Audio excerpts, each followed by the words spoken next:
If you took a low-paying job, well, that was a stupid decision. Why don't you take a higher-paying job? That's a you problem. Okay, so let's talk a little bit about Ben Shapiro and who he is. Ben Shapiro forgot that he's a talentless hack. And I mean that in every sense of the word. I get it, he speaks quickly and it's easy to trick people into thinking you're smart when you speak quickly, but if you listen to the substance of what he's saying, it is easily debunkable, and we're gonna debunk it today. I bet if she ever saw him at Politicon, she would say the exact opposite of that, in fact. So, Ben is known for being sharp, being able to defend his viewpoints without engaging in personal attacks. So I'm looking forward to having this conversation with Ben. I get it, he speaks quickly and it's easy to trick people into thinking you're smart when you speak quickly, but if you listen to the substance of what he's saying, it is easily debunkable, and we're gonna debunk it today. But before I get to that, remember, Ben Shapiro is a very well-paid puppet for the right wing, right?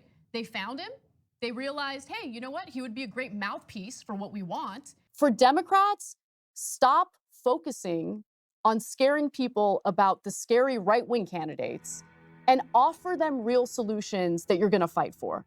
I think that's the only long-lasting winning strategy for Democrats. Are they gonna do it? No, because they're captured by the money. I think it's fair to say that Anna Kasparian is a moron. You and I clearly have a lot of disagreements on policy, disagreements on culture, but it doesn't necessarily mean that you're an awful person. It doesn't mean that I should be afraid of you. Because rather than focusing on the actual solutions to prevent this from happening, you provide cover for the bad guys. Ben Shapiro always provides cover for the bad guys. Look, I think that it's easy to develop this sense of entitlement and think highly of yourself when you are making a lot of money, because Americans can't be bothered to read anything. But he gets paid a ton of money simply to give speeches on college campuses. Okay, so how did I get hired at TYT? The story is actually a little interesting. I got approached by one of my coworkers at CBS Radio, and she asked me if I was interested in making a little extra money working as a temp for the Young Turks show. I was open-minded and I said, look, money's money, I gotta make a little so I can go to Europe, so sure, why not? Now, some might argue, well, his talent is the reason why he gets invited to these college campuses. Except you forget that the right wing has this very well-oiled machine for propaganda.